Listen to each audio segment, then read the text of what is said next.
Lorsqu'on est architecte ou alors qu'on est dans le domaine du design ou alors du graphisme de façon générale, je sais qu'il est souvent très compliqué de connaître les paramètres dont il faut prendre en compte pour acheter une très bonne machine. Pourquoi? Parce que la machine est effectivement l'outil principal de travail, surtout lorsqu'on débute une carrière. Alors dans cette vidéo, je te propose de découvrir 4 paramètres qui sont extrêmement importants à tenir en compte. C'est vrai, il y en a tellement, mais moi je vais te proposer 4 paramètres dont tu dois tenir en compte lorsque tu veux faire l'achat de ta nouvelle machine et une machine qui va vraiment t'aider à travailler sur du long terme. Alors si tu ne me connais pas, moi je suis Martin Sugaba-Mouri, je suis architecte et dans cette chaîne je crée du contenu pour les architectes, pour tous les professionnels qui sont dans le domaine du graphisme, de l'architecture. Et si cette aventure t'intéresse, alors je t'en prie de tout simplement t'abonner, de pas oublier d'activer la cloche de notification. Et on se dit à tout à l'heure pour voir les 4 paramètres principaux dont j'ai promis de te présenter.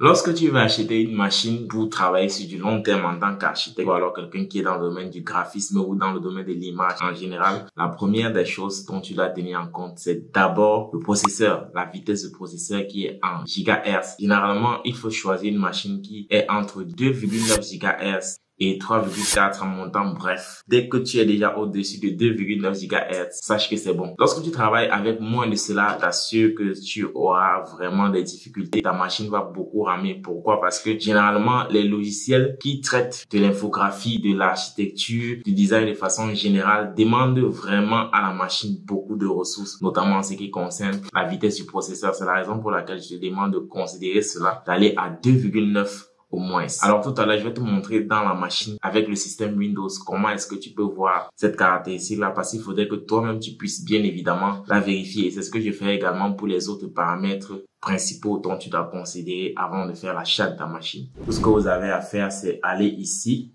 sur le menu démarrer, vous partez dans paramètres et une fois que vous êtes dans paramètres, vous allez dans système et vous allez dans à propos de. Voilà, dans à propos de, vous voyez ici, il y a processeur et moi, j'ai encore Intel Air i7, voilà, et le processeur est de 2,9 GHz. Vous voyez, c'est pas mal, c'est plutôt très intéressant déjà comme caractéristique.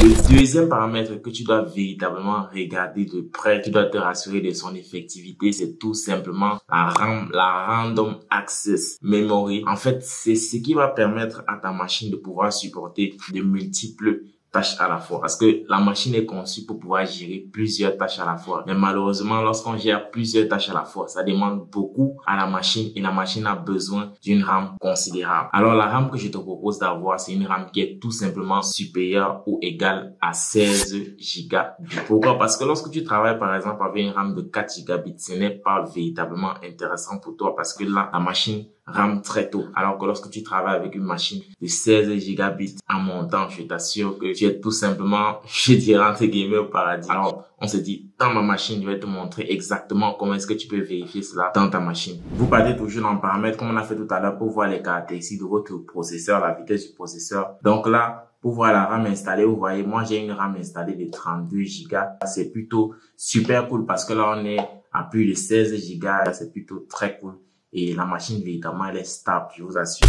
Après d'être rassuré de la taille de ta RAM, il y a un autre paramètre qui est le troisième paramètre, c'est tout simplement la taille de ta ROM, qui est la Read Only Memory. C'est en fait cela qu'on appelle régulièrement le disque dur. Ton disque dur doit être au moins de 1 Tera, c'est-à-dire 1000 Go. Pourquoi? Parce que en tant qu'architecte ou alors quelqu'un qui travaille dans le domaine du design, de l'infographie, du graphisme de façon générale, on travaille parfois avec des fichiers assez lourds en fait. Pourquoi? Parce que l'image pèse énormément. Et pour cela, il faudrait que tu aies quand même une taille de disque assez colossale pour pouvoir supporter les multiples fichiers avec lesquels tu travailles ou alors les multiples fichiers que tu produis en fait. Et un autre paramètre qui est également très important concernant la mémoire ou alors le disque dur, c'est tout simplement le type de disque dur, parce qu'il y a les disques durs HDD, il y a les disques durs SSD. Alors, moi, ce que je te propose, ce sont les SSD. Pourquoi? Parce que les SSD vont extrêmement vite par rapport au HSD. Et ces SSD-là vont naturellement permettre à tes logiciels de travailler encore beaucoup plus vite.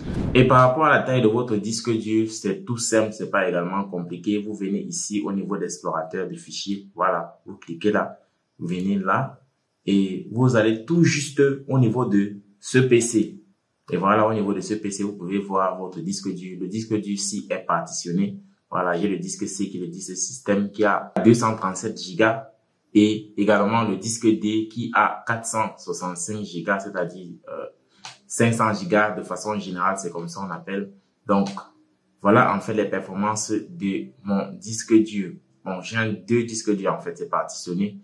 Voilà. Et ici, ça c'est mon disque dur externe, donc ne le regardez pas trop. Donc, j'ai un Tera de disque dur externe parce que généralement vous en aurez également besoin. Mais si vous voulez également savoir est-ce que c'est un HDD ou alors est-ce que c'est un SDD, c'est pas compliqué parce que c'est important de le savoir comme je vous l'avais dit. Donc, du coup, vous devez tout simplement aller ici, toujours dans le menu démarrer. C'est un menu très important apparemment dans Windows. Vous venez dans gestionnaire de tâches. Voilà, vous double-cliquez gestionnaire de tâches. Et là, vous voyez, généralement, lorsqu'on est dans le gestionnaire de tâches, on a généralement les applications qui sont en cours, alors les logiciels qui sont en cours. Donc, du coup, moi, je vais aller dans performance parce que là, on est dans processus. Vous partez dans performance et une fois que vous êtes dans performance, vous avez le processeur, la taille du processeur qui est en train de fonctionner. Vous voyez, vous pouvez voir ça en temps réel.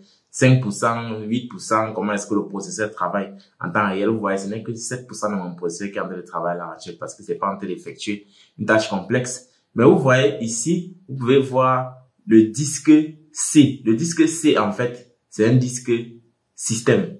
Actuellement, 0% en train de fonctionner. C'est le disque SSD. Voilà, le disque C, c'est un disque SSD. Et c'est bon pour moi parce que ça permet en sorte que toutes les applications que j'ai installées là fonctionnent très rapidement, je vous assure.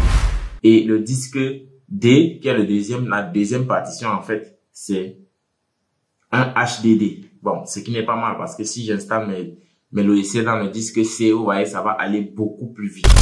Le quatrième paramètre dont il faut véritablement prendre en compte, c'est la carte graphique. La carte graphique est extrêmement importante pour un architecte ou alors un designer. Pourquoi? Parce que c'est en fait ça qui va déterminer la qualité de l'image. Alors moi, je te propose d'avoir une carte graphique supérieure ou égale à 8 Go. Il y a de cela quelques années, avoir une carte graphique supérieure ou égale à 4 Go était plutôt intéressant. Pourquoi? Parce que c'était possible d'avoir les logiciels tels que Lumion 3ds Max, bien évidemment, qui fonctionnait de façon excellente avec cette carte graphique là de 4 Go au moins. Mais aujourd'hui, il y a de nouveaux logiciels tels que D5 Render, qui est un logiciel sur lequel je vais également te proposer du contenu. Je vais te montrer comment est-ce que ça fonctionne. Tu vois, D5 Render demande au minimum 8 Go de dédié vidéo. Ça, c'est en fait l'élément principal de la carte graphique que je te recommande de vérifier, la dédiée vidéo.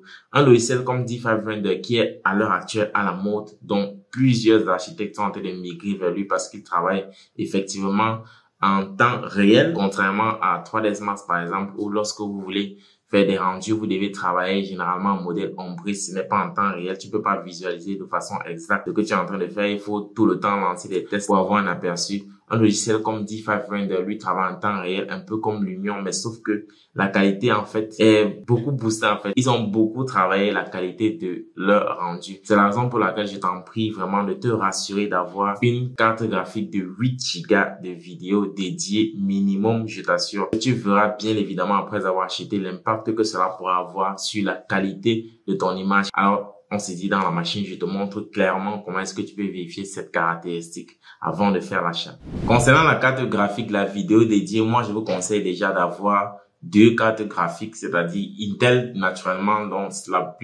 plusieurs machines en fait viennent avec Intel, mais je vous conseille beaucoup plus la carte graphique Nvidia. Voilà, donc du coup pour l'avoir dans Windows, vous faites juste un clic droit. Et vous venez dans le panneau de configuration. C'est très important pour ceux qui font dans le graphisme, que ce soit au niveau des dessins animés, les jeux vidéo, on utilise beaucoup plus la carte graphique Nvidia, elle est vraiment assez performante. Donc là, vous venez dans le panneau de configuration et ici, panneau de configuration qui s'ouvre, vous allez dans Info Système. Voilà, vous doublez, voilà. Une fois que l'info système s'est présenté, vous descendez à ce niveau-ci parce que là, vous allez avoir toutes les informations. Le CUDA, il y a extrêmement d'informations là que je vous conseille véritablement de bien checker. Pour ici, on va juste voir les choses principales. Donc, vous avez là la mémoire graphique disponible. Ça, sur le total, c'est 24,4 Go. C'est très dense vraiment cette machine. Et vous avez ici la vidéo dédiée qui compte le plus.